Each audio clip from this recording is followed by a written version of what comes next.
I'm built to win. Applied myself, I filled it in. No time for the doubt, they counted me out, I'm getting it in. Yeah. No time for no loss, I'm paying the cost, I'm in it to win. Yeah. Refuse. Mine, it can't be diffused. If you ain't thinking the same, then we playing by different rules. You can't see the vision, we living at different views. Until we complete the mission, keep getting up, never snooze. I walked a mile in my shoes, had the mind of a fool, chasing diamonds and jewels. Trust me, I was confused. Started minding my business and used my mind as a tool. Ended up finding my purpose and found the time to get to it. They told me I couldn't do it, they told me I couldn't make it. They sold it, could never break it. That's sadly mistaken. I need a piece of the pie, I want it so bad I can taste it. They told me like Toby, keep on running toes, they gon' take a few to lose. Built to win, applied myself, I filled it in. No time for the doubt, they counted me out, I'm getting it in. Yeah. No time for no loss, I pay for the cost, I'm winning to win. Yeah. Refuse to lose, I'm built to win. Applied myself, I filled it in. No time for the doubt, they counted me out, I'm getting it in. Yeah. No time for no loss, I'm paying the cost, I'm in it to win. Yeah. Refuse.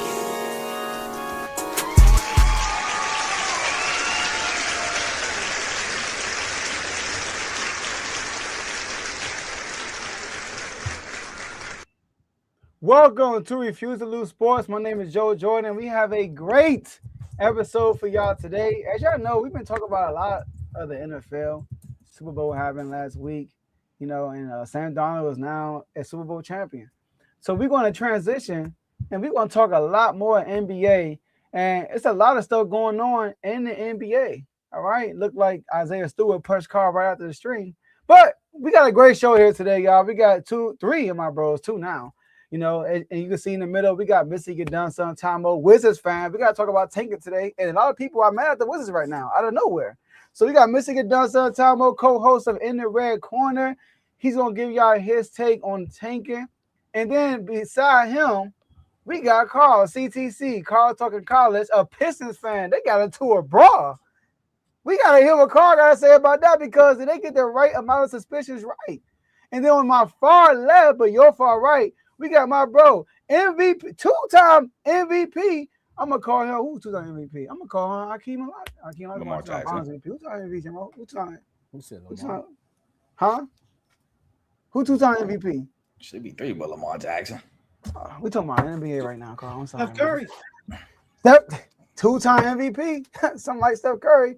You got my boy J-Mo, 76ers fan. We got a question about the East. What team is who's the team to beat in the East? We got three teams up here in the East right now. But I'm doing great. I know y'all gonna ask. You ain't gotta ask me. I'm doing awesome. But how y'all fellas doing? Man, I'm doing good, man. I'm really trying to figure out why the NBA is upset when they set the narrative for teams that want to tank. But tanking don't mean you won't get the number one seed. We'll talk about it more later. But I'm feeling good. Can't wait to see what Carl got to say about that brawl. And I also can't wait to see what J-Mo got to say about these playoff standards, East, West, who's going to be the best. I don't understand what's going on, but we're going to see. How y'all? Man, I'm doing good, man. Hit the All-Star break, 5.5 games in front of first place. In first place by 5.5 games. Feeling good, man. Shout out my boy B-Ball Paul, stepping up last night, 22 points, in the absence of two bigs because of said brawl.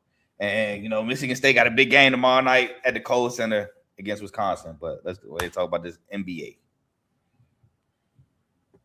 Yes, sir. And, I'm doing wonderful. Blessed to be here, talk some sports. You know what I mean? And don't clown us for tanking, man. Shout out to Javante. And Tom, I know you said, I'm not sure it was a typo what you said. You said that just because you tank, you're gonna be number one seed. I'm not sure you meant number one draft pick, but because you tank, you can be number one seed. Shout out to the Pistons. That's all I gotta say. Maybe it was don't shout us out. We got it once. Good cleanup. It's been more than once. Don't shout us out. It was a good cleanup there. Shout out the Mavericks. That's what need to shout out. They don't even tank. They just trade their best player. And shout out to Carol. He said we take the right way. At least be competitive and just lose at the end. He right though. They make it a show at least. All right. But some people beat the best team in the East and lose to the worst team in the East. But anyways, let's go to the show. We got a great show for y'all today. But before we get to that, my boy Dave is not here But y'all know it's Thursday. It's not Friday, but it's Thirsty Thursdays. You know what people do on Thirsty Thursdays. Oh, how they get turned up? What they do, Tomo? They turn up. Let's go. Turn me up. Up. All right, so look, we are streaming this on 4 different platforms: Facebook, YouTube, Twitch, and X. So make sure whatever platform you're watching this on, you like the video. Make sure you do that. Do it right now. Like that video. Share this. Follow and subscribe first on all of our social media platforms. You can follow us almost everywhere. You can see below Tomo and Carl at Refuse to Lose Sports. But on X and Twitch, you can follow us at R2L Sports. We're giving y'all daily content, right? And share this episode with somebody so they can come on and watch this show live with you, especially an NBA fan, because we're going to talk a lot about the NBA today, especially if their team is in the East, all right? They're competitive. They are Pistons or Hornets. So we got to talk about that, right? Even if they're a bad team, because we talk about taking two. We talk about the good and the bad today. So make sure you share with somebody so they can come on and watch this show live with you, because you could be involved in the show by being in the comment section. Well, I can't see that. That's crazy. I can't see that in my comment section. All right, shout out to Little Griffith, right? Eagles keep AJ Brown. Hey, listen. I don't think I don't keep AJ Brown. I hope y'all don't. But shout out to AJ Brown. All right, go ahead and leave. I heard you on the podcast.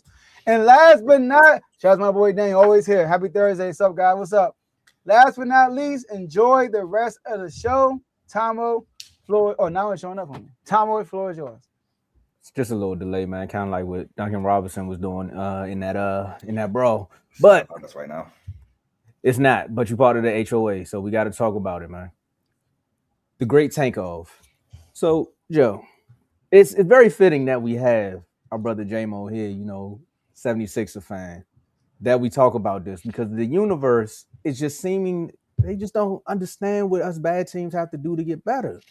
Free agents don't want to come to our teams, Then you try to find a way to make your team better through the draft, and then sometimes you draft a bust, or sometimes they're just not the player you want. Shout out to, I'm not going to say his name because I remember they drafted him over somebody else, but they just had bad GMs. So a lot has been talked about, and a lot of people are starting to point fingers at the Utah. I'm going to just call the teams out: the Utah Jazz, the Washington Wizards. These are 2 that I can just name for now. I mean, if you go on Tankathon right now, it says that the Sacramento Kings have the number 1 pick, but I'm not going to say too much about that, right? Utah Jazz. Starters up, they winning. Next thing you know, they tell the starters, just relax. You're good. You don't even have to finish the game. Wizards, they sit back, they say, oh, we can get Anthony Davis. We can get Trae Young. Some people say you can't trade for injured players. I know you can't do it on 2K, but in real life you can. So I think they need to change the way the video games operate, because there's a lot of trades that happen that shouldn't be happening. But then also Utah traded for JJJ, Triple J if you want to go that way. And then they say he done for the season 2. Now everyone wants to turn around and point the light on these teams and say, hey, is tanking bad for the NBA? As a Wizards fan, I'm going to start this off. No, because my team is bad. If my team was good, I wouldn't be upset. But also the way the lottery works, tanking is not really in your favor. We were just talking about it backstage, and Carl, you can contest to this. Just because you're the worst team in the league, right, you're not anymore, doesn't mean you won't get the first pick. Shout out to the Mavericks for finding a way to steal the pick. I mean, also, a few years ago, the Wizards should have Wemby, but the league found a way to give it to the Spurs. So at the end of the day, you can tank all you want. They're still going to put measurements in play to make these teams get the players that they actually want. I was watching a few shows. They was talking about finding ways to get rid of the draft, or finding ways to make it where it's kind of like a free agency for college players where they could choose where they want to go, and this, that, and the third. And I was just sitting back and thinking, I'm like, you all keep saying all this about tanking and bad for the league, when technically you can't even get people to watch the All-Star game, but you worry about teams tanking. You can't get people to actually find ways to watch these games because you got it on 99 streaming platforms, but you worry about tanking. There's other things within the game that you need to worry about instead of teams trying to actually make their actual franchises better. Because again, I could be the worst team in the league and still end up with the 5th pick, and that player is no good. I could end up with the worst record in the league and probably get a 10th pick because I traded it 2 years ago and it's lottery protected, and now the Knicks got it. So there's so many things and measurements in place where they want to just try to change things and talk about tanking culture. But I don't think it's bad because I've seen it work in 2 places. Philadelphia, Actually, 3 places: Philadelphia, Boston, and OKC. It works. J-Mo, you want to take it away? Man, shout out to Sam Hinkie. You know what I mean? Our old GM who started the whole, it was like 2013, started the whole tanking business. I'm sad about our tanking specifically because it worked, but it didn't work out. You know what I mean? We got them Ben Simmons. I mean, what guy in their right mind wouldn't have drafted Ben Simmons? You know what I'm saying? Embiid, another great talent, but Markelle Fultz, that was a dumb draft pick. They say he was the most impressive player at the draft, but Tatum was the better pick. But the tank culture is crazy. Utah should be ashamed of themselves. They're trying to disguise it instead of just sitting them out the whole game. They're trying to play them and then sit them in the fourth quarter or the second. Like, that's crazy. That's crazy. It's not cool. It's not cool. We kind of did what the Mavs are doing right now, but on purpose. Like, the Mavs are trying to move on from their stars that they had, like AD, and they trying to just move on with Cooper. So I don't know if they have the same intention we had. We deliberately said, anybody that even think about winning, we trading you. And kind of like your man from the Eagles. Who was your man from the Eagles, man? That came and got rid of everybody that was trying to do good. Oh, Chip Kelly. Chip Kelly. Chip Kelly. Yo, wow. That's a Philly thing. They said anything that got something to do with winning, we getting you out of here. I remember we had Tony Roden starting that point guard. Shout out to Tony Roden. This is no shot at him. He was nice lefty. But we was straight on a tankathon. I mean, tanks a lot. Like we went like 10-72, 18 and something, like 17 and something, like 3 years in a row. So my solution, I don't really know the solution, to be honest with you, but I think that I looked this up earlier. It says that the Mavericks in 23 were fined $750K for resting players. Yep. Mark Cuban in 2018 was fined $600,000 for publicly stating that he was tanking. And then the Jazz just got fined $100,000 last year for sitting Lauri Markkanen. So I mean, these teams are making like these franchises. They're worth like what, $4, $5, $6 billion. What's $100,000? What's $600,000? Like, the only solution I have is to find them more money. Take more money from them. That might sound crazy, but hey, we're gonna take millions from you, bro, if you trying to lose games on purpose. Now, like I said, for it looks way worse for Jazz and other teams who actually have good players and sit them out on purpose.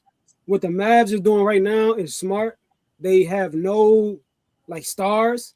So they literally only have Cooper Flag, and he can't win games by himself. And even if he does win games, he's not going to win enough to, you know what I mean, keep us from getting a good draft pick.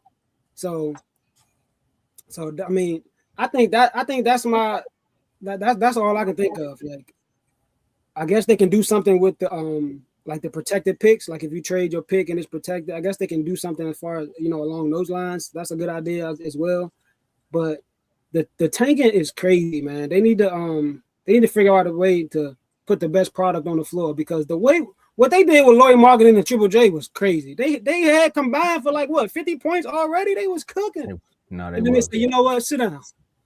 You playing a little too good. So I don't know what they got to do, man. The only thing I can think of is take more money from them, because they already getting all that money. Carl? Ruined the parlay, by the way. That was the first game that happened. Didn't know what was going to happen. Didn't see it coming. Took Laurie for 20 at 17 in the first half. I'm like, I'm looking sweet. And then the rest is history. But it sucks. It's a major part of why I stopped watching the NBA, to be honest. I'm just keeping it real. And to the person who said, don't forget about Detroit, we didn't tank. We just sucked. We were trying. We were just that bad. So, I mean, the year that we lost 28 straight, I think I predicted us to win 17 games. So we did not tank. We fortunately turned it around. New coach, didn't like Monty Williams, said that probably. But yeah, man, this tanking culture sucks. I don't like it. And is there a way to like stop it? In my opinion, no. Here's why. Out of all the drafts, except maybe baseball. But baseball draft is, I don't know how that works. They're like one of the only ones that you don't get rewarded for having the best, the worst record, like football. If you go 0-17, you're guaranteed the number 1 pick. In basketball, if you go 0-82, you could pick 10th if the lotto shake out like that. Yeah. But the lottery was probably put in place to prevent tanking. And it didn't change anything. So, like J-Mo said, you could affect their pockets in a much bigger way. That might stop it. But he just said the Jazz got fined $100,000, and they doing the same thing again. I didn't even know they got fined $100,000 for sitting Lowry. And what are they doing currently? Sitting Lowry. So they don't care. You're gonna have to come up with a bigger fine, but it's terrible because not only does it, affect ratings, it affects the fans.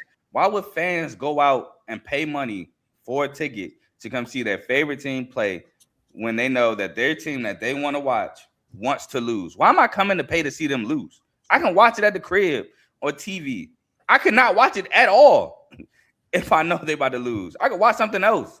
I can watch college basketball, baseball coming up. I could watch the UFL coming up, or whatever it's called. I think it's still called the UFL. It's so many different avenues of sports. I could watch the Olympics.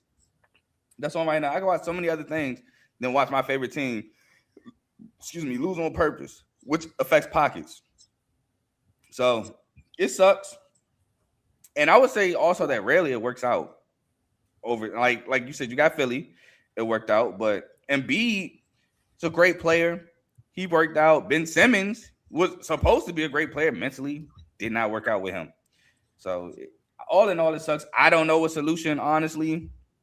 I don't know the solution to prevent it because I felt like the lottery is supposed to be the best solution, and it doesn't prevent anything. And the Mavericks getting the number 1 pick last year kind of makes it worse because they weren't the worst team in the league. What were they? Bottom 5, 6? They were in a play-in, bro. Yeah, so they made that's what I'm about to say. They were like bottom 5, 6 odds to get the number 1 pick, and they still got it. So yeah, they gotta probably, like J-Mo said, just affect their pockets bigger, but it's terrible.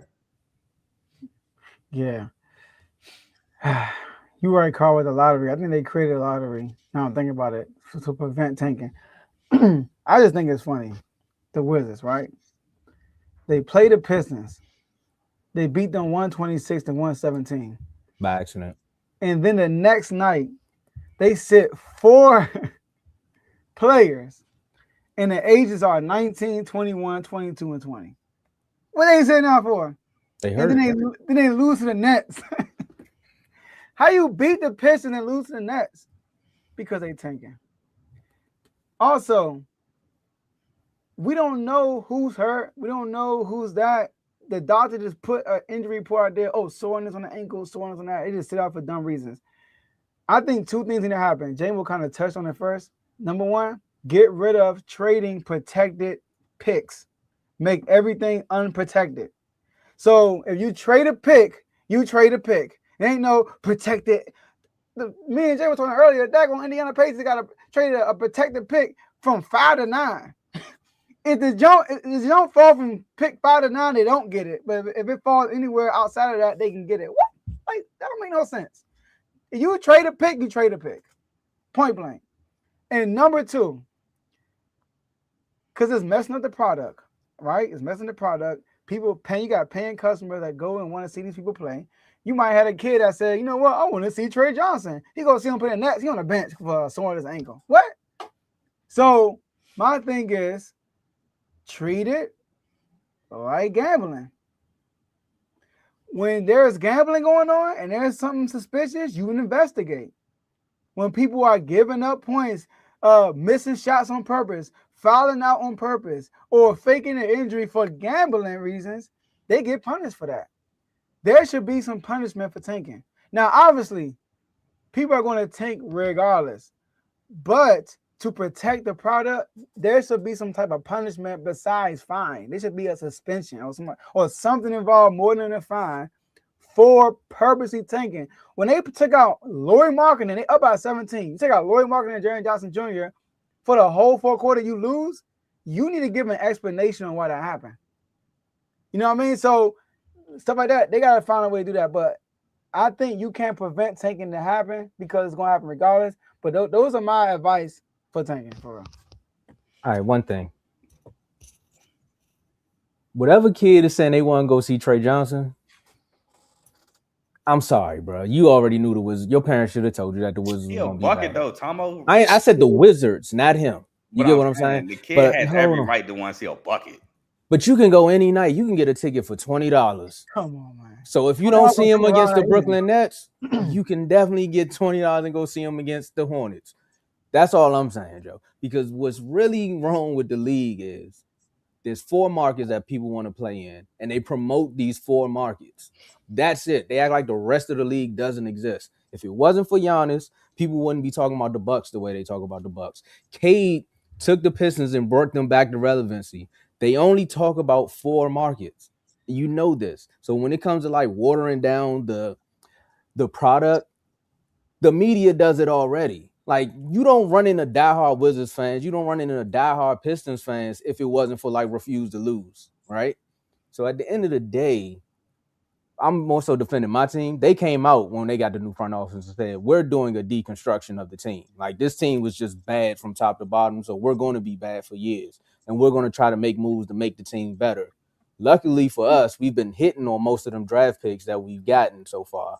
And for the Maverick fan that's talking about the Wizards too with the top 20 protected, you're NBA protected. So I don't want to hear anything from the Mavericks, all right? Because you can't be in the play-in and get the number 1 seed. I don't want to hear nothing from a Mavericks fan. I'm sorry. But Tom, sorry, go ahead. No, go ahead. That was it. I was about to say, y'all doing the right thing. Y'all taking advantage of the system. I'm not faulting y'all for tanking, but tanking is bad for the NBA though. It's still bad. So like, yeah, so I get it. I get what you're saying, but yes, the Lakers and these big teams getting marketed, but like my bro said in the comment section, look at OKC. They didn't tank, and look where they are right now. They didn't have to, or no, that Durant team was built through the draft. But the team they got now, they didn't have to tank because the Clippers gave them 82 draft picks. They did. But look at the Warriors. The Warriors is not a big market for real. It's a big market now because of Steph Curry, but they wasn't always a big market. But look at them. Like, they got all the young talent in the draft. You just need a good GM. You got one though. You do your thing. I'm saying, like, these teams are always bad because the GM, like, we're always bad because we make bad decisions. The Kings make bad decisions. So was the Wizards.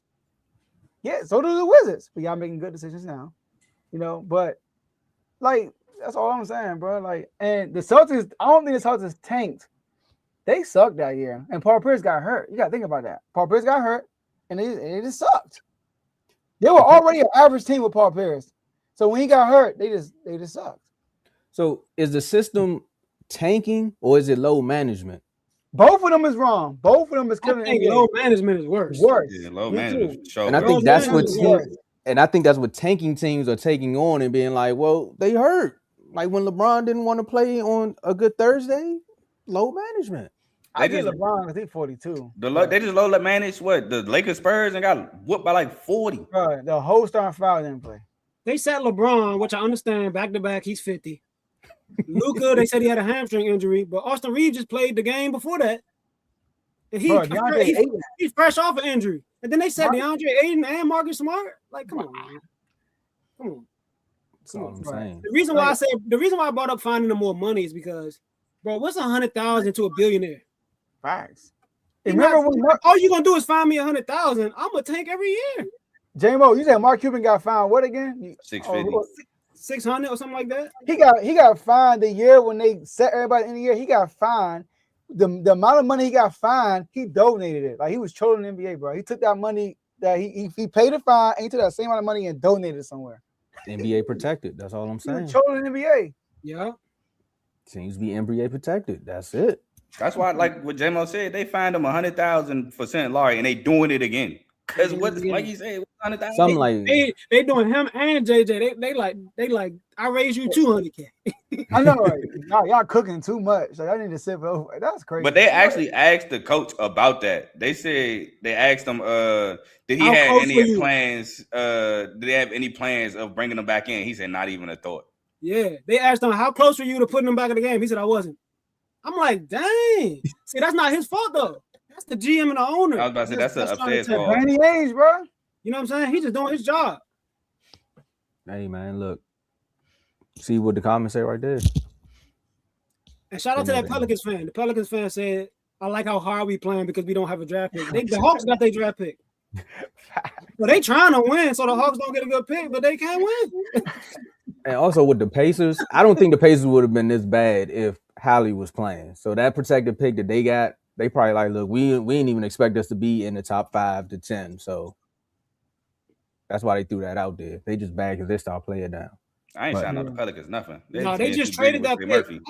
I think they traded it because they think they're gonna be so sorry that they're gonna be guaranteed a pick that's not. But they don't know the history. Shout out to my boy Carl. I mean, and also I know why certain people on ESPN mad at the Wizards because the Knicks got that pick. If the Wizards don't get like top 8, there's some Knicks fans out there talking some man why they don't want to win games. Y'all don't need the pick. You got Cat. Cat. Shout out my family. Shout out my boys at Rucker Park. After all that, we're gonna talk about the East. Man, Carl, HOA, man. Who would have thought? 2 years in a row, man. In the NBA chat, they had so many jokes for us, man. But look at y'all now. And you keep giving out passes. That's why I'm trying to be exclusive. You keep trying to invite people. Hey. I was just trying to invite my brother from Orlando, man. It's getting ugly down there. I've been watching RBO, man. I hear it in his voice. He want to leave. I'm just trying to give him a home. That's all. Oh, Tom, before you finish, what's the HOA fee? Because I know some townhouse communities where the HOA fee is high. I don't know what. So what's the fee? You know, they try to say we was Section 8, so we ain't got one. You know, that's what I'm saying. You just pull up. We just gotta make sure you got a key though. You can't be no hoarder. Am I in there or no? You keep saying you don't want to be over there. Yeah, no, you I'm dipping in and out, so that's on you at this point. Hey, look, if y'all HOA was Section 8, Joe at the homeless shelter. Yeah, I'm terrible right now. I'm down bad. Look, Joe, we try to get you somewhere to stay, man. But every time we say you like, nah, I ain't doing that. Nah, bro. No, I was in denial. But once we fired Mike Brown, got rid of Aaron Fox, I'm all in now. You see the light. But Joe was Skid Row at first, and then we worked his way up. I was sleeping in my car and some more stuff. And now I'm willing to. They tried to recruit me, Joe, but we was hurt. You was going in on the HOA too, but this is not a live HOA. We're gonna have a members only when we talk about the HOA. But look, man, we gotta celebrate the Pistons being number 1 in the East, but there's also other teams in the East as well that's trying to make a comeback. I mean, Boston's right there, New York, you know, Cleveland just made a trade for James Harden, and they finding they Coco Jones version of how to win. So with that being said, who is the team to beat in the East? And I'm gonna start with you, Carl, since you number 1. Humble Carl. It gotta be us. So far, it has to be us. I don't think that Boston's the team to beat. Cleveland has to work their way up. The Harden and Mitchell trade for the very short period of time that has been a trade does look good, but they got to work their way up. Now, some might argue the Knicks, and I'm not mad at you for saying the Knicks. The Knicks were in a good series with the Pacers just last year, and the Pacers will not be back due to the Halliburton injury. So I'm not mad at you for saying the Knicks. You're not going to say Orlando. You're not going to say Philly. Sorry, J-Mo, no offense. And you're not going to say who else is in the mix? Miami, I think, is low-key in the mix. You're not going to say any of them. So I think you have to say us. Now, did I expect us to be the number 1 overall team in the East going into All-Star weekend? Absolutely not. Like, I love it, but this is all extra to me. Like, and trust me, I for a while, I'm like, all right, it's cool, but, you know, we got to maintain it. And we've actually been doing a pretty good job of maintaining this number 1 seed. So I think it's us, and then maybe the Knicks at 2 for teams to be in the East. But y'all know how I feel about the regular season, man. It really don't matter. But I do enjoy it. And I do think being number 1 going into All-Star break does say something, especially when we've been number 1 since what? Yeah.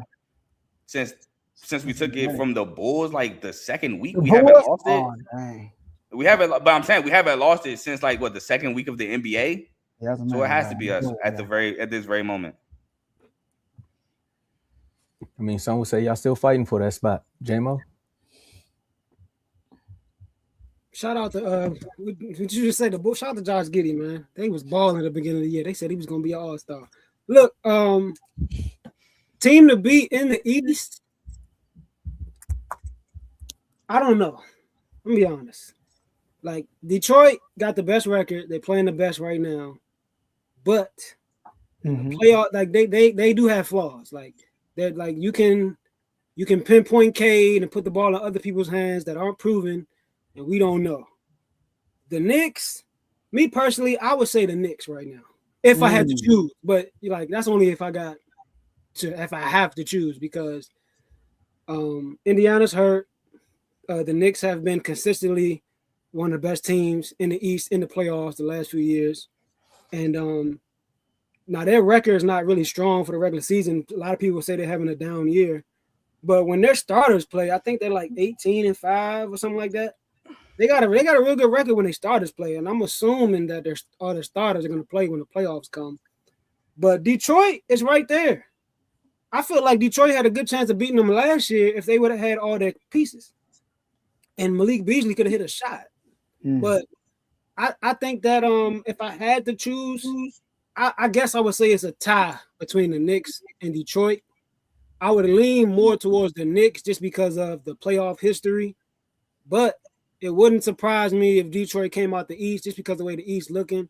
I do think Cleveland is very interesting. Yeah. They're not a team to beat, but I'm just saying they could be interesting when the playoffs start because I believe that James Harden is a head and shoulders upgrade over Darius Garland. I think the main thing is that he's going to play. Like he's not going to be hurt. He's basically been an Iron Man his whole career. He plays a lot. He never gets hurt for real. So I would say if I had to choose, probably the Knicks and Detroit would be a tie because Detroit has been, I didn't see this coming. Me and Carl talked before the season started, and people were like, who is the biggest threat to the Knicks? Is it Detroit? Is it this? And I'm like, why do they think Detroit is going to get so much better when every other team made a move except Detroit? Detroit was the only team that didn't make a move in the offseason. They shut me up because right now they number one easily. They've been number one pretty much all year. And, I'm not mad at it. You know what I mean? They bringing the bad boy Pistons identity back. So I would have to say it's probably a tie between the Knicks, just based off, like I said, the playoff history that the Knicks got and the way Detroit is playing now. JB Bickerstaff is a runaway for Coach of the Year. But watch out for them Sixers, man. People in Detroit don't win awards. He's runaway this year. I feel you, but he's runaway. It ain't even close. Yeah. All right, so I'm gonna go with Detroit also, and this is why I'm going with Detroit. It's because I'm looking at it as, okay, if the 76ers win, would I be surprised? I won't, but would I be like, we knew that? If the Cavs win, would I be surprised? No, but I won't be like, we knew that, even though I picked the Cavs before the season started. If the Celtics win, would I be surprised? No, but I won't be like, I knew that already. If the Knicks win, it will only because Detroit is not ready. That's why I would say it'd be like Detroit is not ready. But if Detroit win, it's more so like they've been telling us all year they're the best team. So that's one reason why I'm picking Detroit. And then I'm looking at matchups. I feel like Detroit matches up well with the Knicks. I think they do. The Knicks last year barely beat Detroit without Isaiah Stewart, what I think is a big piece when it comes to Karl-Anthony Towns. Because defensively, with him and Jalen, they could do a good job on Karl-Anthony Towns. And Cade elevated his game. Remember early in that series, Cade was very he wasn't Cade like we see right now. Like we would ask him to be more aggressive. What? So, I thought I was on mute. My bad. Yo, what? Somebody do something about that. All right. Yeah, do something about that. I'm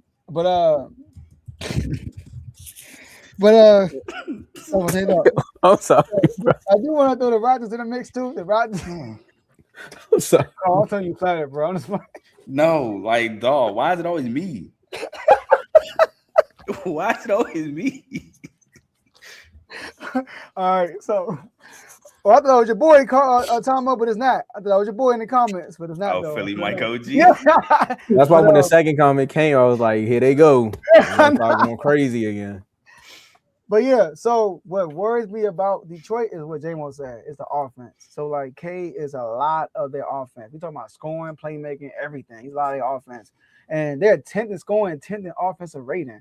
And they're only 2 games behind OKC. Like Carl said, they 5.5 games behind up front of second place. So they running away with the East. And they can, for real, how OKC is playing right now lately, without SGA being hurt too, they can for real be the overall number 1 seed going into the playoffs.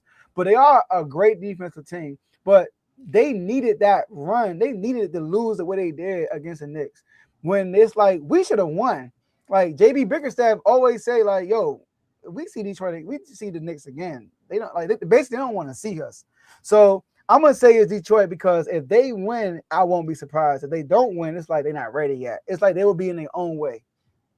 Yeah, bro. I literally paid off a bet last year off betting $5 that the Pistons were gonna blow a lead and winning, and if the debt was $50. So Hey, bro, I hated how much. Go ahead. I'm about to say, I know you dumb nation, bro, but come on, man. Sound like somebody last year. Yeah. Hey, chill, bro. That's a good point. Because I was a part of that smoke, so chill. Hey, Joe's a good point about K. I talk to Carl about this all the time. K, that playoff series was similar to how SGA was when they lost to the Mavericks the year before. SGA found out, yo, I got to drop 40 sometimes. You know what I mean? Sometimes I just got to drop 40. And K, hopefully he can have a couple more 30-point games this year than he had last year. And when you don't have a second scorer, though, a second dependable scorer, they already lock up. Tobias cool, but he's not a certified scorer. I got you. The Detroit already locks up, right? So that kind of halfway cuts off the need of a second scorer. But the way they can really negate that is the shooters got to hit. Yeah. The shooters got to hit. Joe, you remember when the Mavs played Kawhi and them? Man, what? Tim Hardaway Jr. and Reggie Bullock, they couldn't miss. So if you don't got that second legit, your shooters got to hit. You got to play defense and your shooters got to hit. And K gonna do what he do. You know what I'm saying? So, I'm with you. And JB Bickerstaff, he's made it very clear they want the Knicks. Mm-hmm. They want the Knicks. I also too feel like we have to find a way to have Asar become effective offensively, because last year when he wasn't effective offensively, he was a liability. We had to sit him. But once he figured out like cutting to the basket and things like that, getting to the free throw, well, he got a lot of shoot free throws, but drawing fouls against the free throw line, he was actually useful in that series. I think he finally figured that out like game 4, game 5. I think whatever game we won, I want to say we won game 5, but I'm not sure. But once we figure out how to use him effectively in the playoffs, he's not a liability and he can play more minutes, which makes us a lot better. Mm-hmm. And before you go timeout, this Philly fan is going through it, bro. He going through it. He keep bringing up Sixers stuff, bro. Man, yeah. Tobias, Mr. 180. He going through it right now. Man, you don't know, man. We got him for the cool 26, 2 years. No, it's Man, I'm cutting the comments off, man. That's blasphemous. But I mean, Joe, I'm with you I'm with all y'all as far as going the scariest team in the East right now, and they have the keys right now, and they're driving. Is the Pistons. I picked the Knicks early on in the season. I mean, early on in the preseason, because I'm like, this is your time. Like, it was more of a nod to say, hey, we see what Boston's going through. This is your moment. And at the time, Cleveland was still trying to get themselves together. But then you make the trade for James Harden. So it's kind of like, oh, it's going to get a little scary in the playoffs because that back and forth, like I said, with them two, I did not see the Pistons showing up. And then the last time the Knicks seen the Pistons, they just keep smacking them up. Wow, so it's like, it's personal.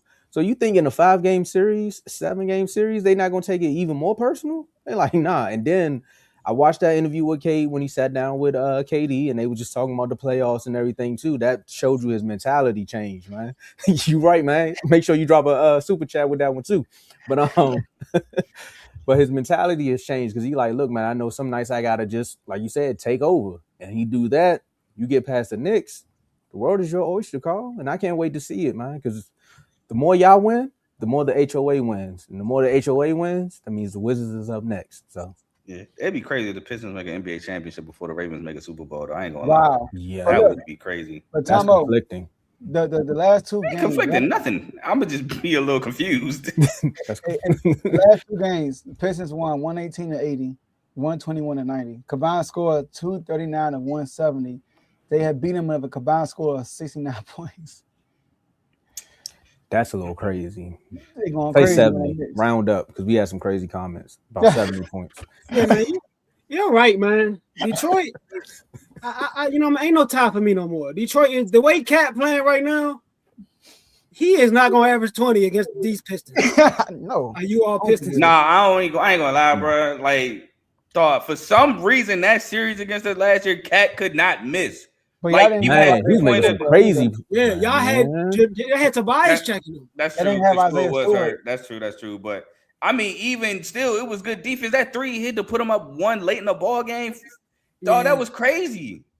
Yeah, but he was playing much better. You see how he playing this year? He playing like he don't even care as much as he did. You know what I'm saying? Yeah, no, that is true. But Yeah, I do gotta give Cat some credit for that series against us. Yeah. He played power forward. That's what the comments. He played power forward when Rudy Gobert got there. Yeah. But like, Cat is known for being soft. As a mug. Yeah. And the Pistons is not the team you want to be soft against because they bringing it. I knew he was gonna show up. I knew he was gonna show up. Yeah, man. I just want to say this before we move on. The regular season is great, and trust me, I'm actually starting to soak in what we're doing in the regular season. But we beat the Knicks last year 3-1 in the regular season and lost 4-2. So let's if we see them, though. huh? I didn't have no playoff experience. That's true. That is true. But if we do see him again, let's not lose. I ain't trying to lose $50 again. Cade is a mature player, bro. His stats were better last year than they are this year. So he realized, like, yo, I don't gotta, you know what I mean? I can lead this team, and when they need me to drop, I'm gonna drop my buckets and I'm gonna take over. But Cade is a very mature player. He seems like a very mature person. I remember Kendrick Perkins had said that he talked to people in Cade's camp, and it was just like that was the reason why Detroit drafted him over Jalen Green, number one, because he was more mature and that he he had a kid already. He was just like he was just ready to be a leader way more than Jalen Green was. I think that he was already better anyway. But I think that like maybe he didn't say that was the reason, but he said that was like one of the what I mean. It was one of the attributes that led them to Cade. He's shown it. Yeah, I know a Pistons fan that told me we should have took Jalen Green over Cade after year 2. I was like, are you dumb? Bro, I saw when they played in the summer league, Houston won, but you can just see like Cade is like he's better. but that's another interesting. Tatum is coming back. He's not. Nah, he can't. I mean, Darius Washington came back from an Achilles. You know, this is football. He's gonna come back. He's right now. He with the G League. Right now. All right, man. If I'm him, I better relax. He's probably not gonna come back in the regular season, but you gotta think the playoffs is 2 months away. Nah, if he I don't know. You coming back over a catastrophic injury right into playoff physical basketball? I don't know. He's not going. So he's going to probably go to the G League, get some run just to get in shape and stuff, and come back. He gonna play in the G League though, or is he just gonna be at their practices? They said he gonna play. No, he's practicing. He's practicing in the G League. He's practicing with them. Yeah, so I don't know, man. I think he's gonna play. I think he shouldn't though, but he wants to. He's made it very clear since day one that he wants to. Hey, Tom, like you said, when you get these randoms, that's when you know you're doing something good, right? Hey, man, I ain't mad at it. That was funny though. I don't like the comparison, but that was funny. After the show, I can't see. Okay. Oh yeah. I don't. Please, let's not. I don't know. The one comment we had to ban was gonna make us act like this brawl that just happened in North Carolina, man. I don't know, man. So I'm saying, boy, that escalated quickly. If you don't know, if you haven't been on social media anywhere, yeah, I mean, of course, you probably heard about it. Some would say it was close to the Malice in the Palace. The Bad Boy Pistons is back in every way.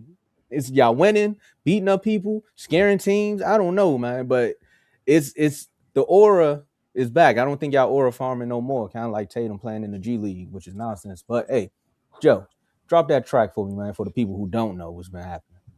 Oh, I got you. One of his instrumentals. Man, they say he rap like he trying to get out the league.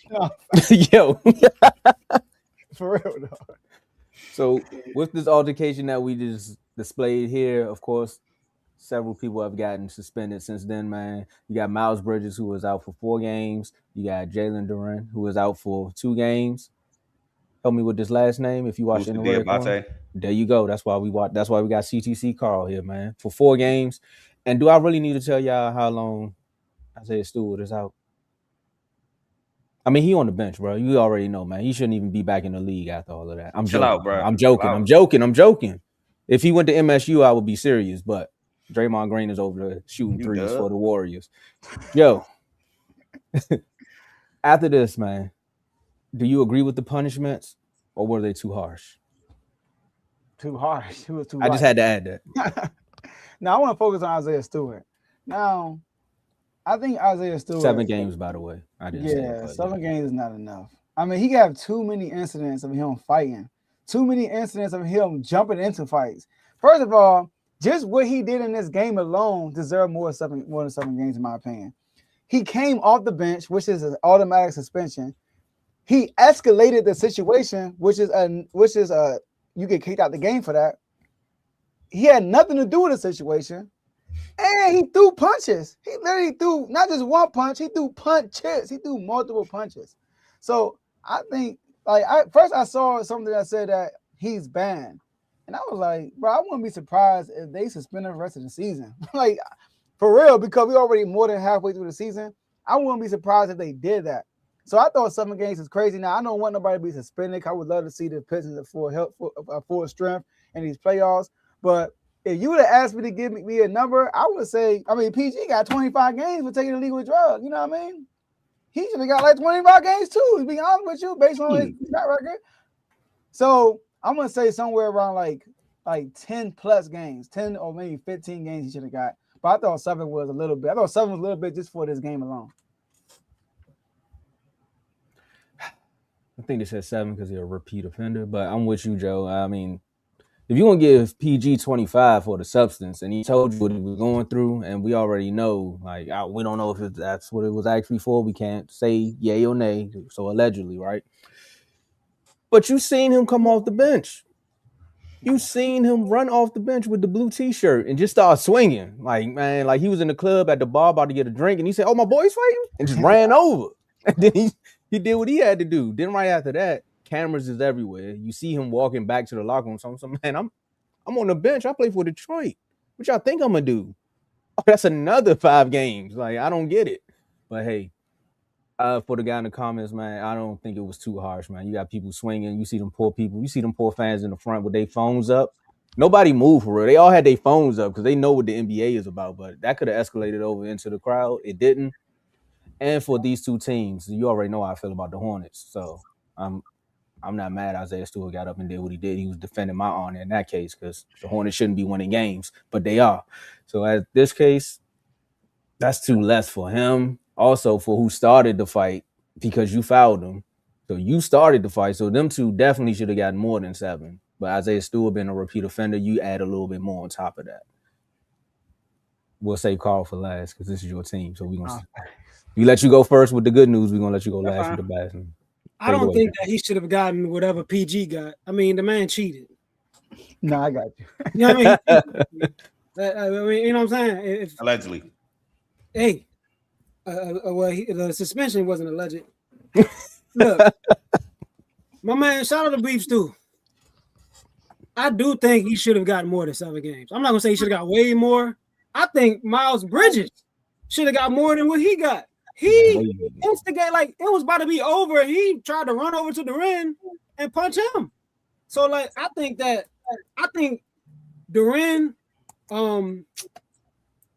now if they want to give Diabate more games than Duren, I kind of understand it because he kept trying to run over there while everybody was grabbing him, and like he was the main focus as far as all the grabbing and pushing and stuff. Duren was backing up after he had already smushed him. And I can't remember who headbutted who first. It looked like they both just they did. And then so Duren smushed him, and then so I would say Beef Stew should have got like 12. You know what I mean? 12 game suspension. Give Miles Bridges about 6-7 games. Diabate, I guess he good where he at, and Durant good where he at. But I think that Bridges, you know what I mean? People are overlooking the fact that he totally kept the fight going. Like it was about to be over, and he ran up, tried to run up on Durant, which I don't think was smart. You know what I mean? And then I don't know how many group fights he been in, but who ducks down like that with a big crowd around? That was crazy. But I don't think they should have gotten first of all, I don't think that the suspensions they got were harsh at all. I don't know if they did they get fined? Any money? Think they announced. If they did, I don't remember any money announcements. Yeah, they haven't got. So maybe if they find them some money on top of the money they losing from the suspension, then it would justify why the suspension was so low as far as the amount of games. But I do think that I was expecting them to get suspended for a little more games. And they get fined. They got fined. Yeah, the money is announced. Or they say the suspension will cost Stewart $724. Nah, he's talking about the game. He's talking about the fines outside of that. Oh, okay. Yeah, normally they would get a fine and lose money for the game. Okay, I get what y'all saying. They game check. I guess since they get paid so much money, the suspension is a fine. So, but yeah, man, the suspension definitely wasn't as much as I thought it was going to be. But Isaiah Stewart, man, I'm all for defending your teammate, but he didn't even have to run off the bench though. Like I can understand if he would like actually start an L and to run out. You know what I mean? Like, okay, let me go over there. By the way, Tomo, that was a perfect analogy. At the bar, oh, my boys fighting, like that was perfect. I've seen those, but yeah, man, I think Isaiah Stewart was like he's still young. You know what I'm saying? He ran off. He literally was the only one. You just seen big dude running over there out of nowhere. He like, oh no. He was ready for that moment. Yeah, he was waiting for it. So, like, I'm all for, you know what I'm saying, 10 toes down for your teammate, for your brother, but he ain't have to do that. He ain't have to run off the bench. Durant wasn't even about to get hit. He wasn't a threat to Durant at all. But like I said, I thought the suspension was going to be more, but I don't think they were harsh at all. They lucky, you ask me. Hey, can I say something before y'all go? Go ahead. So, can I only talk about Stewart real quick? I'm gonna be real quick. So, I don't like how Diabate got more games than Durant because he escalated about smooshing him in his face. So I think they should at least got the same amount of games. I think Miles is good where he got with 4. I think the only people that got too little was Durant and Stewart, the Pistons. I think him getting 2 when he smooshed them, it's crazy. It's like saying I'm gonna give Carmelo 2 games, but I'm gonna give Jeffries 4 games for trying to get back at him. No, I'm not gonna do that. Carmelo stole him though. That was different. But yeah, that's all I wanted to say. First of all, I just said, "Oh God," when J-Mo talked because he said he doesn't know what he said. He said 6-7 games. I can see it now. You gonna repeat it? Yeah, but you Gen Z, bro. Oh God, myself. Anyway, Joe, reparations.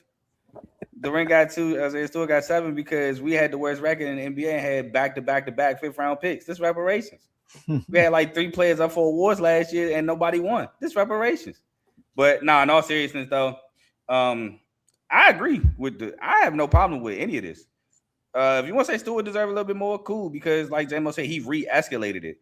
I would, it would make, and I actually condemned Isaiah Stewart in the chats, but it would make more sense if Stewart ran off the bench when it initially happened. Would he be wrong still? Yeah, but it's more understandable if he did it then versus when it was basically calmed down and then you run off the bench. It was basically over, and he like J-Mo said, re-escalated it. I agree that Durant should have the least amount because he got fouled, wasn't even probably thinking about Diabate, and Diabate just got in his face. You fouled me. Let me go shoot my free throws and we play on. But you getting in my face, barking in my face. Did Jalen Durant escalate the situation? Absolutely. But the situation wouldn't be a thing if you just accept you fouled me and move on. Miles Bridges, if you want to give him more, cool, because he had nothing to do with the situation and he threw a punch. So, and he was taking off like he was a part of the situation. I get that you defended your teammate. This ain't got nothing to do with you. But overall, I'm cool with the suspensions because, again, it didn't have to be that. Hard foul, accept it, move on. But no, it turned into a brawl. In 25 games, saying that Paul George was absolutely crazy. That man allegedly, couldn't deal with his mental health and got popped. But just like Bobby Portis. But yeah, I'm not really too mad at none of this, to be honest with you. I saw some people saying that Isaiah Stewart was gonna be banned for the rest of the league year. For what? I get he repeat the offender, but for what? You gonna ban him 29 games? Well, suspend him, 29 games? No. He didn't start this. He again re-escalated, but he ain't started. If at this point everybody looking at it like he defending his teammate, or you just let it fight, but still. Yeah. But yeah, I ain't got too many issues with this. People saying that Adam Silver being soft, that this was David Stern, Isaiah Stewart wouldn't suit up in an NBA jersey ever again. That's true though. It might be. I ain't gonna lie, but not the first part, but the second part is definitely true. No, for sure. But I don't got a problem with it. Look, man, bro, this all right. Look, Isaiah, I don't want to be this guy. I felt like I'm about to put a Stephen A. move. but look, Isaiah Stewart. Bad timing, Joe. I know. That's what you do. Isaiah Stewart. On November 22nd. Bro, this man got suspended for 2 games with the LeBron situation. Then he got suspended 3 games for the Eubanks situation. Then he got suspended 1 game for the Thomas Bryant situation. Then he got suspended 2 games for the altercation against Minnesota. And now this, bro. This is his 1, 2, 3. This is 6th incident, bro. 5th. From what you just said is 5th. 1, 2, 3, 4, 5, 6. That's how you right. And it don't even, did it total 20 games? 2, no. 1, 3, 2. And they say, you know what, we'll give you 7. Maybe he'll do better next time. Bro, I wasn't even part of this. It's like, it's your 5th. Bruh, that's why and then it's all fighting. It's not like all of them is him fighting, bro. He hit Eubanks pregame, I think. In the shooter. Eubanks, wait, crazy. I was about to say I don't remember the Eubanks one. They was in the layup line. And next thing you know, they said not playing. That's crazy. It was in the tunnel. I think it was in the tunnel. Yeah, they said, why is Isaiah Stewart not playing? I think Eubanks snitched. I think Eubanks like he wanted to press charges and all that. He wanted to press charges on him. One thing I respect about Isaiah Stewart is that he was in the parking lot. Wait, what? They spent for 3 games after punching him in the parking lot. How did they see each other in the parking lot? Exactly. What? I thought it was in the tunnel. What? How did they see each other in the parking lot? It's not like they work at Walmart where I'm He's waiting for the bus to pull up. He said, "Hold up, man. I got something to say." But Eubanks tried to press charges. I think he tried to press charges on him after that. He got 3 games for that. One thing I respect about Stewart though is that he keeps the same energy with everybody. He don't pick and choose. He now like people say Draymond is. Like people, yeah, he don't pick and choose. I'm on my spot, bro. Like, hey, I thought you was a realist, bro. I thought you kept it real. Ooh. I do, but come on, bro. We doing too much. You know what I mean? We ain't gonna act like Draymond only bark at people he know ain't gonna bark back. Come on now. I mean, Isaiah Stewart. One thing happened, right? He ain't do nothing. He looked at the ref like, hey. So that's one thing I respect about That's one thing I respect about Isaiah Stewart. I'm not putting the allegations on Draymond. I'm just saying how I look. But yeah, that's one thing I respect about him. But he's like, he should not. He did not have to run off the bench. Yeah, there will be a prison for real. Yeah, he was wild. To close this out, Isaiah Stewart was acting like that black guy from Not Another Team movie with the slow clap. It's always the bad moment, but soon somebody else, he thought somebody was gonna have his moment, he ran down. He said, "Not tonight, not tonight." So with that one, we gonna talk about who else is scary in the West because it ain't Draymond. Ooh, dang, it ain't. I'm sorry, this is my time. He shouldn't have said what he said last year. Now look at him. We gotta chill on my sparring because Tomo is loving this. Yeah, and I can't wait till the Terp help you advance in the playoffs. This is all gonna be perfect. DNP. Well, this is gonna hurt Joe just a little bit because this team here, man. I mean, also all-star team. 6 straight wins, right? Fox, Wemby, Castle. I mean, there's some Champagne, if you know, you know. But some people would say this would be. Some people thought already. I mean, last year that this would be one of the scariest teams in the West, and then OKC went on a tear. Now the question is that at the rate that the Spurs are going and at the rate that Wemby is excelling, are the Spurs, one of the scariest teams in the West. And Joe, you started off with the brawl. So J-Mo, you're gonna start with the West. Wow, West. I would say, yeah, I would say yes. They are the scariest. I think OKC is the best team in the West. But if you want to go by the definition of the scariest, I would say the Spurs. I mean, Wemby's the scariest player in the league. Wemby is crazy, and we had never seen Wemby in a playoff series. So, if Wemby, I believe that as good as Wemby looks now, he would look even better in the playoffs because the game slows down, becomes a half-court game, and the way he can impact the defensive side of the ball in the half-court is unheard of. Like he can legit switch 1 through 5 and successfully guard 1 through 5, like all together. Like some of the dudes that can switch 1 through 5, or they can guard the threes. They can guard the 2s and the 1s, but not as good as they can guard the 3s. You know what I mean? Or they can guard the big men, but not as good as they can guard the guards. No, he can guard any position at an elite level. Like Wemby is, I think he's the scariest player in the league. So the Spurs, I do think they are the scariest team in the West. While I think OKC is the best team, because they have a nice team. Talking about, you just read it off. Castle, who I believe is a future max player. Dylan Harper, who is like that already. Keldon Johnson, who I believe should be 6th man of the year. Sam Penny, he's nice. Harrison Barnes, approved champion. You know, averaging double digits, shooting the 3-ball well. Like, they have a good team, and they have a young coach. See, this is what I like about young teams that get a young coach so they can grow together. You know what I mean? Don't go get no Doc Rivers and all these old coaches trying to bring this old style of play back on these young players and discipline and all that. Let the young players, the young coaches grow together. I think the Spurs are on their way, and they're a matchup problem for OKC. They are definitely a matchup problem for OKC. Now I don't know how I don't think like they would match up differently against other teams. But as far as the scariest, because we haven't seen this team in the playoffs yet, we just don't know. That's what's scary. People know how good OKC is. Yep. We don't know what the Spurs going to look like.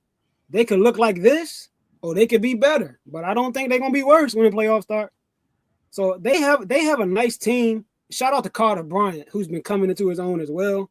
So lately, I think they are the scariest team, but I do think OKC is still the best team. Carl?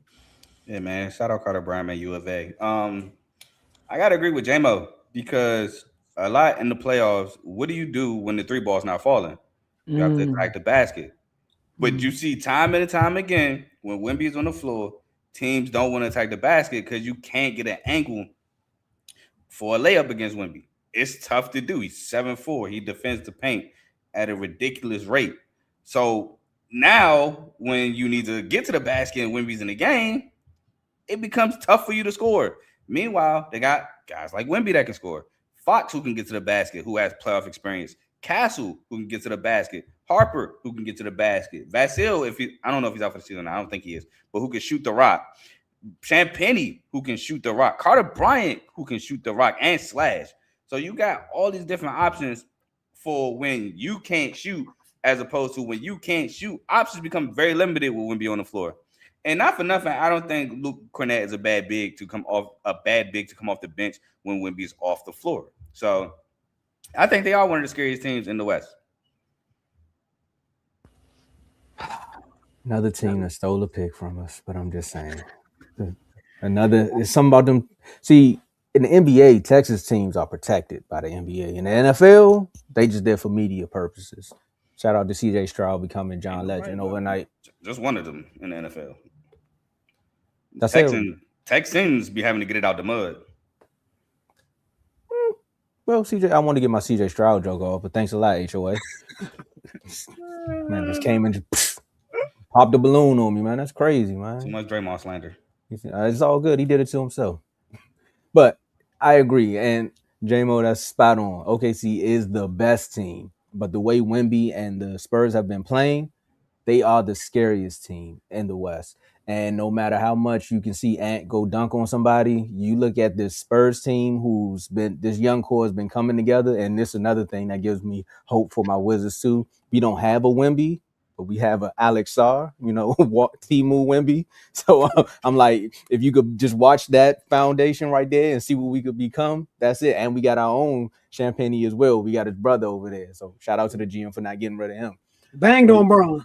Man, old man. But I ain't gonna say what I got to say about Braun either. I'm gonna leave him alone. I don't want no Isaiah Stewart fines on R2L. So scariest team, and then Joe go picking up Fox to add to that young core. That helps as well. And I forgot all about their coach. And when I was watching the game last night, I was like, oh, they do got a young coach.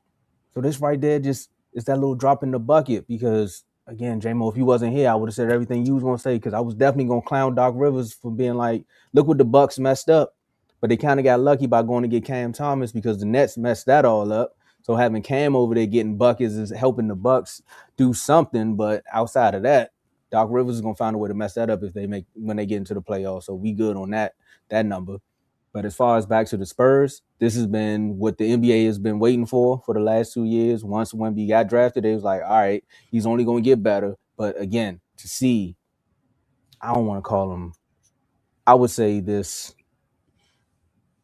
robot that the NBA has gotten, right? This creative player. I'm going to go there. This creative player that you can only see somebody do on 2K. They're like, all right, I'm going to make the tallest guy who can check everybody. He can shoot like KD or Steph. He can also get to the rim with 2 steps. Like, it's just crazy how easy the game comes to him and how he still finds ways to slow it down. So I think in the playoffs, that's when it's really going to get serious.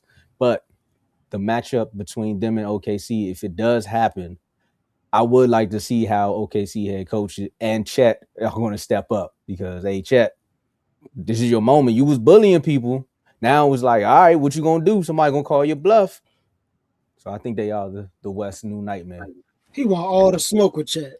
Man, he do that. bullying with that. He saw the odds go to Chet defensive player of the year, and he turned up ever since. Now he took it back. But I'm agreeing with everybody. And like J-Mo said, OKC is the best team. When I think about scariest, I think about which team got the highest potential. Like, if they really figured it out, they can be like it's the Spurs, bro. Like the Spurs with Wemby. Wemby can his limits are unlimited because of his height. Like he can go to like what we see right now. If he gets to his full potential, he's probably half of what he could be right now. That's how good he could possibly be. And like J-Mo said in the 7 games, Carl said it perfect. In the 7-game series, the 3 balls, normally you might get hot for a game or 2. That happens. But there's a lot of times. OKC went through a lot last year. Go watch that Denver series. They went games going cold. That Denver series, it was like 82-84, 76-73. They were low-scoring games because the 3-ball wasn't falling, and you got to get to the rack. When Wemby's in the game, dudes be dribbling in the paint and it's keep – you know, I'm going to try next time. They just keep going. They run through the paint because they know Wemby is right. His presence alone is a block shot. So that's that. And OKC, it's just like somebody said in the comments, a bad matchup. It's a bad matchup. Like Spurs are a bad matchup. They 3-1 them so far. You know, they got 1 win on the Spurs. And then the Spurs beat them in every situation you can think of. They beat them in OKC. They beat them at home, and they beat them in the game that mattered in the NCAA tournament. IST tournament, they beat them.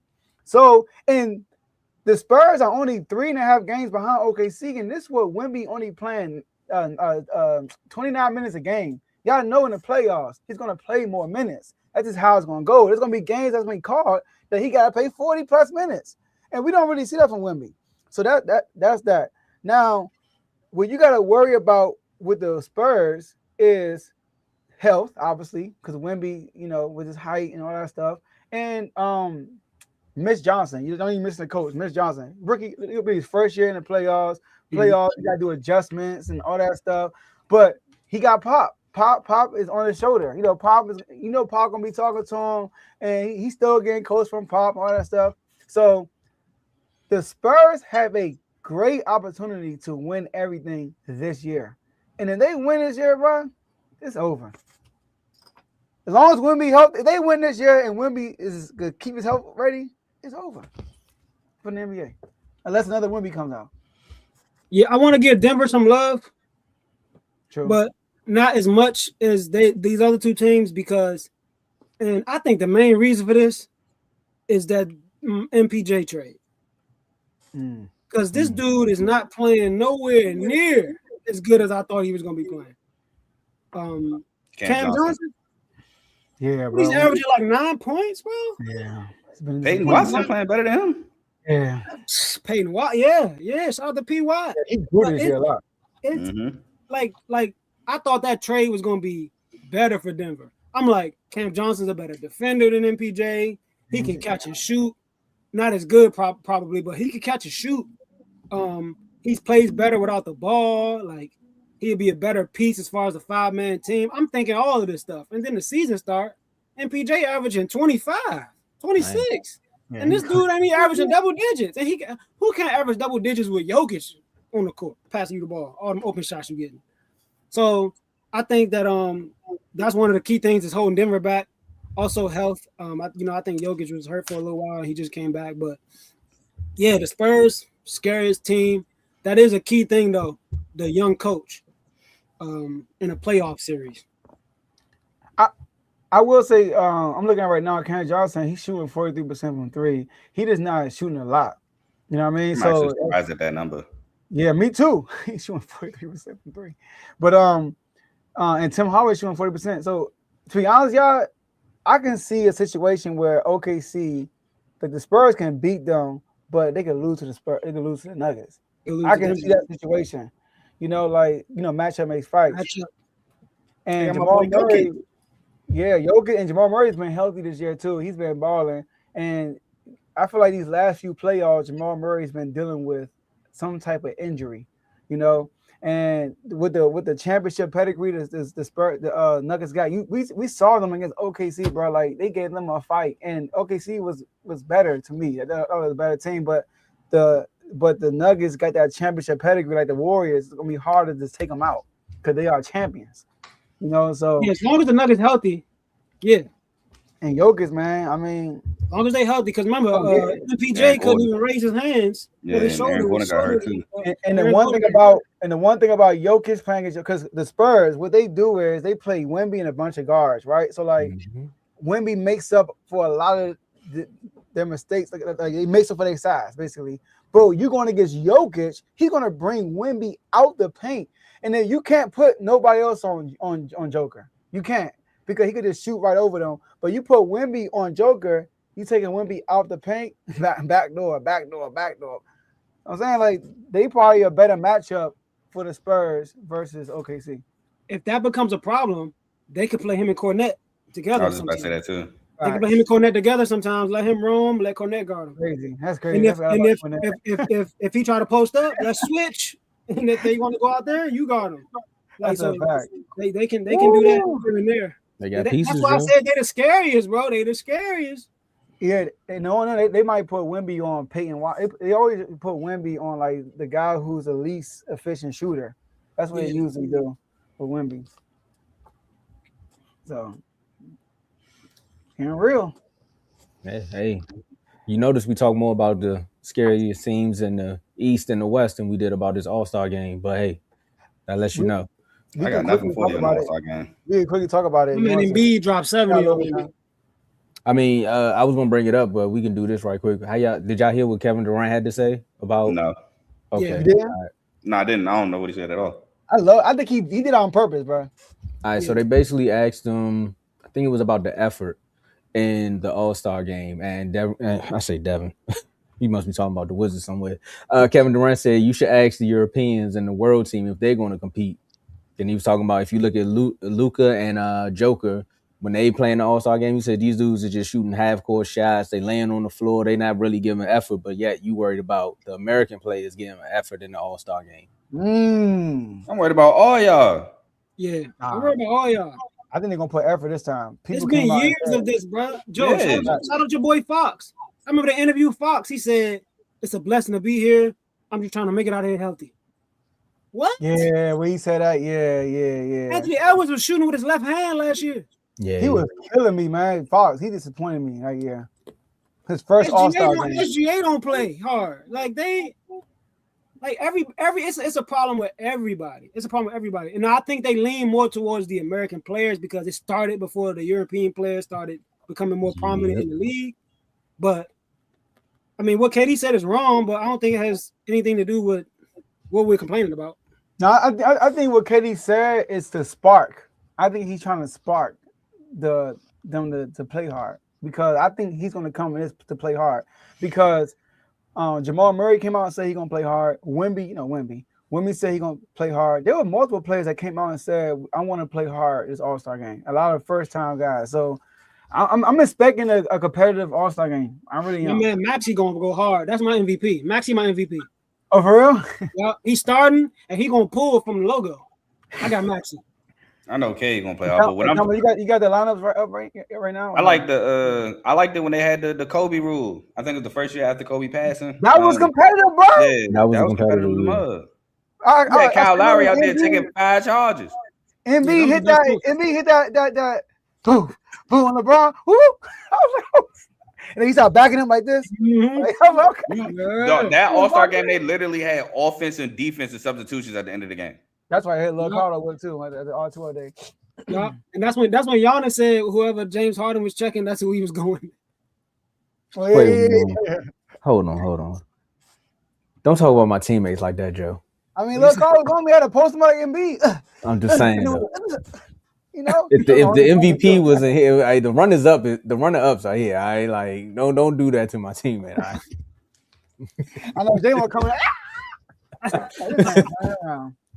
Man, then Chris hit the buzzer beat. We took that game more serious than they took the All-Star game. Yeah. That was a real tournament. Chris was the perfect person to hit the game winner. The fact that he didn't even know he hit the game winner is still funny to me. Bro, you know my hand's still red from him slap, bro. It's still red. Why did he hit my hand, bro? Bro, he ran back down court. I'm walking, bro. I'm like, bro, the game over. He looking at me like, yeah. I'm like, bro, the game over. Dave was like, we won. But y'all ain't smokers, bro. We was up and y'all came back and won. Y'all ain't beat y'all smokers. twice though. Y'all did, bro. Our team, bro, like that's all I'm saying. We play bad, man. I got you, Joe. Big O, we smoked y'all. Hey, I needed some water. Look, I got excuses. Yeah, I ain't hit a shot, bro. I was crash myself. I felt like I was just off that whole day. Man, your whole team was off, Joe. You had some shooters that was missing. I was like, thank God. I ain't hit a shot, but I ain't like the basketball either. That joint was fun. I said that before the first game, by the way. The basketball was bad though. That joint was fun. I just felt off. Like I don't know. I'll be ready next time though. I've been putting in some work. Man, I got Maxey MVP and winning 3 shootouts. Stop playing. Anthony, I got Dame winning. Nah, I feel you. Yeah, Dame. Yeah. Is Steph actually in it? Steph in it? No. No, right? I saw somewhere that he was. I'm like, I'm about to say, I don't remember hearing about Steph. I got Dame though. He wasn't the only tank out there. Hey, talking about he wasn't the only tank out there. Look, give me Colin Knuckle, I think is another sleeper pick though. I like that. He's a great set shooter. I like that. You know what I'm saying? But he about to break the record, or did he already break it? What, rookie threes or something? No, he's going to. I don't think he broke it yet. He's going to. He was the fastest to 100. He's fastest to 100. Okay, because the Keegan hit 200. Oh, he's going. Yeah. Ain't been the same since. Yeah. Keegan averaged 20 though. I do like the dunk contest. I like the participants at dunk contest. Like they're a little better than usual. I'm cool. They got people that actually know in it. I'm good on Jackson Hayes. I'm good. I'm cool. But they got Jackson Hayes. Even they got a Spartan in there, and I'm cool on it. I'm cool. But it's Carter Bryant, Jackson Hayes, Jace Richardson, and from the Wizards, Keshawn Johnson, and him. Yeah, Carter Bryant. George. Keshawn George is in the dunk contest. I think so. Am I talking about? You looking it up? I'm trying to. Saturday. Hey, tune in to college basketball Saturday night when the dunk contest come on. Jace Richardson. Keshawn Johnson from Miami. Never mind, I'm tripping. Oh, from Miami. Oh, Keyshawn Johnson from San Diego. Keyshawn Johnson from Miami. Yeah, Keyshawn George. Yeah. Carter Bryant. Oh heck, nah. No, I'm saying Keyshawn. No. His name is Keyshawn. Keyshawn. Yeah. Carter Bryant averaged 3.4 points. Jackson Hayes averaged 6.7. That don't mean nothing. Zach LaVine was averaging like He 5 shot points. average when he won. 3.1, and Jace Richardson is average 5.1. But they want to see stars though in the dunk contest. All right, cool. I'm glad you said that. I'm glad you said that, right? I actually watched a video early this morning. Did not know we were going to talk about the dunk contest. The guys that were stars that participated weren't stars when they participated. They became stars. Like Vince Carter. Vince Carter was better than this. Vince Carter was rookie of the year, bro. Yeah, but I'm saying he wasn't a Vince Carter like he was. It was his second year. Yeah, but you knew he was going to be a star, though. You predicted. It's a difference, though, when Vince Carter, I ain't even want to talk about him. And that, whoa. Yeah, but y'all are asking for bona fide stars to be it doesn't make it. Come on, God. No, we're not asking superstars. Like, if the superstars want to participate, then fine. But we just saying, like, they be getting G League players, bro, just for the dunk contest. Zach LaVine, he wasn't a star, but we all knew. No.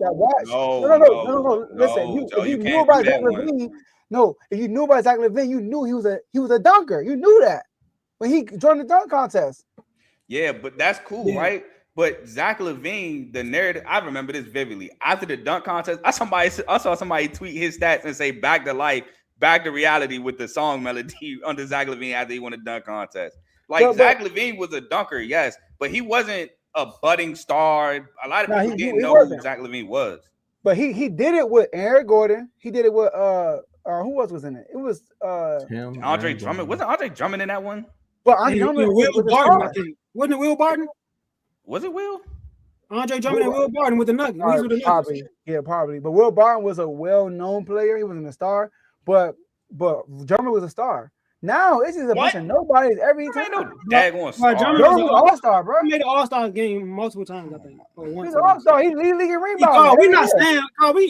You thinking star like? We just saying like more popular. If more popular players were to do the dunk contest, it would be more interesting. And see, these players have too much pride, bro. They worrying about missing dunks and losing and getting embarrassed. Bro, don't nobody care if you make or miss. If Ja Morant go out there and do a tween and miss, it's like, the hype was there. You know what I mean? Like we just want to see. And I don't care what nobody say. LeBron ruined it unintentionally. That's because he lied and said he was going to do it and never did. Exactly. He unintentionally ruined it. And then I do give D Wade some credit too for giving Aaron Gordon a 9 for that crazy dunk. I give D Wade some credit for that too. They saw D Wade give Aaron Gordon a 9. Not Aaron Gordon. D Wade and Shaq kind of screwed him over because he missed it once. Like it was Shaq did the right thing. After he gave a 9, they was making every dunk after that. Shaq been saying that for years. You got to make your dunk on the first try if you want to get a 10. You don't get a 10 for a miss? Nah, man. Some of them joints, you gotta be like, all right, I understand. I feel like it's an exception for every rule. I feel Shaq, but once Shaq did it, he raised the standard. They were making every dunk after that. That was the craziest dunk. He ain't making the first try. He ain't making the first try. He was going crazy. But yeah, we getting this already. I'm just glad the Wizard was able to redeem. Ooh, Jalen, you caught it. NBA has fined the Utah Jazz $500,000 and the Indiana Pacers $100,000. Why the Pacers get fined? Related to management of their rosters. Oh, is it because they sat out Nembhard and Siakam and them last night? You called it. It found $500,000. It's not enough, by the way. They're just going to keep more than $100,000. Yeah. It's a start, but you see what Mark Cuban did with the $600K. That's Mark Cuban, though. Yeah, facts. All right, and this, that's funny. The Pacers got fined. They actually won that game. I got one more thing before we go, Joe. I know we gotta end it. Yeah, go ahead. If the Super Bowl is on February 14th next year, what is All-Star Weekend going to do? Is it on the same time? It's always around Valentine's Day. NBA All-Star Weekend is always around Valentine's Day. It is, but they don't never collide. They usually do it after the trade deadline is usually the week of the Super Bowl, and it's always. Yeah, they push the All-Star game back if they have to. I was about to say, I feel like they know they can't compete with. Shout out to podcast. Super Bowl is national holiday. That's not what you said. Facts. I mean, I've been hearing about that since I was a kid. People want that push. You don't know why you say like you get to watch NBA Finals. No, you say Super Bowl. You do a Super Bowl party. Yeah, people been trying to push the Super Bowl. Game 7 is the only way it'll be like that. Yeah. The Super Bowl should be an off day of work. Oh, man, I mean, I just heard. I was thinking about that before we started the show. I'm like, look at the NFL finding a way to take another day or weekend from the NBA. That's on. I'm like, dang, like it's never this late. But you know how the NFL is, bro. Hey man, They always got. They taking days away from the collegiate football. So they I remember you listened to that. That was stupid. You want to raise that? These are your future players. So they definitely don't care about the NBA. Oh, they don't care. That's why NBA say, all right, y'all want to do that? Trade deadline the week before your Super Bowl. Ain't nobody want to talk about this game. And that's exactly what happened. Ain't nobody talk about it until the game. For real, think about it. Nobody talked about it until Sunday. Sunday happened. They were like, oh, yeah. I feel like that was also because of the two teams that was in it, but. Nah, bro. It's a little bit of it. Trade deadline is a big holiday. No, I get that too, but like imagine if it was like Patrick Mahomes versus it would have been a battle. The Eagles Part 3. Like that would have probably been when it was Eagles Part 2, everybody was mad. It said it was gonna be a boring Super Bowl. But I'm saying no, that was before. That was before. Now you know that the Eagles blew them out the water, but Mahomes, this is for it all for real, because it's a tie 1-1. Carl, I got you. I got something better. If it was the Bills. There you go. I was just about to say, if Josh Allen was in this Super Bowl, we would have never heard the end of it. See, I tried to avoid my guy because I didn't want to be biased, and I tried to avoid that guy because I didn't want to talk about him. So that's why Bills versus you know who. It'll be a show. Oh, see, I got to stop being unbiased. Joe just threw JD in there real quick. We want to break the internet. If it was Bills versus Cowboys, there's nothing to talk about. Break it. No, for real though, you're right. You're right. It was Bills versus Cowboys. They talked about George Pickens for like 9 days before and after the Super Bowl. I'm like, bruh, he playing in the Pro Bowl. Why are we talking about George Pickens too? Smart, crazy. They can still lose him. No, they can't. They can if somebody matches that pick. It's not a tender. I think that's what it ain't. That the same thing? No. Franchise said. I could have swore if you trade, you gotta trade for whatever they put him on. Am I wrong? No, it's not a tender. No, maybe I'm thinking about something else. Yeah, you told me what Lamar was on. Chill out. Ain't nobody signed it, by the way. But they crazy. I'd have signed that so quick. I know. My last words. Shout out to the whole R2 network. Shout out to the whole R2 family. Shout out to everybody in the comment section, especially not especially, but y'all wild boys in the comments. Crazy. Carl was flattered, by the way, by that comment. No, I was not. I was literally about to say I was not. Hey, I gotta get you hip, J-Mo. But he was wild. But shout out to everybody on the show. My boy Tomo, Carl, my boy J-Mo. Commanders, we got a new coordinator. I listen to both my coordinators talk. I was excited when I heard Joe Witt. I remember Joe Witt was on the Commanders podcast, and after he talked, first move, man, I'll play for you right now, man. I'll play for you right now. And I was with him. And then watching this product, I'm like, dang, fools go. I can't buy the hype no more. So when I listened to Durante, who's from Cobble Heights, I'm like, dang, he sounds so humble.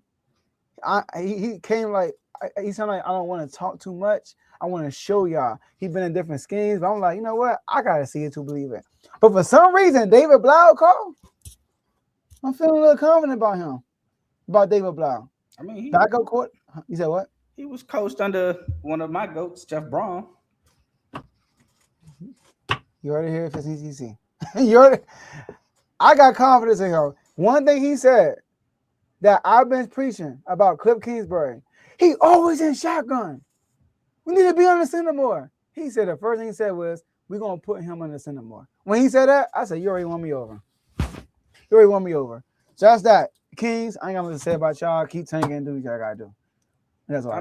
Y'all not tanking? Well, now y'all kind of are. Bro, you ain't see what we did? That's what I said. Now y'all kind of are. Because at first y'all was playing y'all vets, so y'all was still losing. But now y'all kind of are. Yeah. And lost. I forgot who we played. I think it was Indiana, but we sat down to Rosen, Levine. Yeah, that's what I said. Now, bro. Y'all started Neek. Y'all started Reynald. And they the only team that's dumb for not taking. No, we actually are taking. Now they are. They are now. Yeah, we the worst team in the league. We got a new GM. He on the stuff. I respect him. Take it away, J-Mo. Shout out to the whole R2L family, man. It was a blessing to be on the show. Always good to be here with the good bros to talk some sports. Shout out to my guy Maxie, man. First time All-Star starter. Don't disrespect my man. He has made himself the face of the franchise. He left the organization no choice. So shout out to my man Maxie. Shout out to VJ. Will be a hopefully one day will be a top backcourt in the league. And shout out to Joel's knee surgeon. Shout out to my guy, because Joel's knees at first tendonism. Now my man looking sweet. Paul George playing better. Man, shout out to the knee surgeon, man. And yeah, man. See y'all next time on the show, man. Let's get it. Hey, shout out to this comment. Appreciate you. For real. Hey, Zamo, you funny. Appreciate you. Nah, for real. All the way from the Bronx. Yes, sir. From the boogie down. Let's get it. From the Bronx. Let's get it. Go ahead, Carl. All right, as always, appreciate y'all for having me on the show. First of all, I would like to say shout out Murray State, who's trying to blow a 22-point lead halftime on my parlay right now. Lead.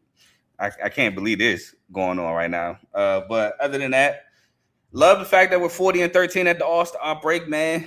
It's been a crazy 2 years. I remember when I first came in the chat, man, we was the laughing stock of the chat. Now I don't hear nothing from nobody in the chat no more. It's kind of crazy how that works. Michigan State, we got a big game tomorrow at the Kohl Center. Wisconsin is coming off of beating Illinois at their house. We're coming off of beating Illinois at our house. But we got to win this game to keep pace with Michigan in front of the Big Ten by like 2 games. I hate that. I think that they might win the Big Ten. But this is a big game for us to keep pace, like I said. Also, shout out Michael Brown, 45 points and a win against NC State Monday night. Shout out Kansas for getting it done, beating Arizona at home. No Darren Peterson, did not play in the game. Flu-like symptoms, and they still got the upset at Lawrence. Melvin Council. Floyd Badunga, if you've been in the chats, you know I've been talking about Floyd Badunga since November. I told y'all I love his game. He had a monster game against Arizona on Monday night. So, man, I was trying to tell people about Badunga. I told y'all I think he's a lotto pick. His motor is unbelievable. Definitely got to show him some love there. I don't think I got any more shout-outs other than the Ravens. I would love to see y'all go after Max Crosby. And then if we get Max Crosby, why not go after Jordan Tyson in the draft? That's all I got for y'all. Before who next person goes, since Carl brought up college, I want to shout out youngin from Villanova, Caden Lewis. Oh, from the DMV. Shorty doing his thing. Shout out to youngin. For sure. I agree with that 100%. See how he can leave and go to Villanova. I'm about to follow right behind him. Don't say no, nothing. You're not. Shout out to our superstar members. Shout out to the superstar members. God won't let me leave, bro. I'm trapped. Warren, we gotta talk, man. You signed that 360 deal. Nah. I'm about to get out of here, man. This ain't 5 heartbeats. You don't blame Worm and leaving your team do good. Hey, if they do, then it ain't Wale, it's me. I'll say it. Still got my Nike boots. Man. Hey, y'all got a good win last night, Tomo, against Iowa. That was a great win. Shout out to Chavo. Shout out to Dimitri. Shout out to Big O. I'm not doing this with you. I'm not even trolling. It was a great list. win. I'm Chipotle-less, man. I ain't had a bowl. Hey, you don't get no sympathy from me over there. Exactly. So shout out to BWC Teddy. Shout out to the Corey's, FFC Coach Coombs, Chris, Giovanni, Donnell, RBO Vaughn, Taniqua, Dave, myself, and Joe. And shout out to you. Click that link, become a member today so you can understand these inside jokes. That's the Terps coming. No, Terps is on the way. Bruh. Somebody must have dropped something above me, bro. The Terps is on the way. At first. I was like, oh shit. Terps is on the way. That shell dropped. That shell dropped. Turtle every time shell. they play the Spartans. Turtle shell. They drop that shell and run when they play Michigan State. I'm definitely gonna pick that up. Carl face is funny. So I'm like, but then I realized it was my right ear, not my left ear. Man. Oh goodness. And shout out to Keyshawn George. Shout out to Keyshawn George, Trey Johnson, and Alex Saw, NBA Rising Star Challenge. Rising Star team. They made it. So of course, when you got all 32 of your players, not even 32. You could say 32 because I looked at all the players that the Wizards run it since 2020. We had enough to fill about 8 teams, but when you got 3 players making it like that, man, hey, and they've been balling this year too. So shout out to them. And shout out to David Mulugeta. I just want to give you a shout out so that way George Pickens can sign back. Shout out to Nas. They shoot it. Nah, for real. Trying on the good side. For real, I ain't Jerry. I know your name. And we might need an agent. You see, he getting everybody paid. He is, though. Shout out to him. Yeah. All right, that's all we have for y'all today. We'll see y'all Monday at the next episode. Enjoy the All-Star weekend.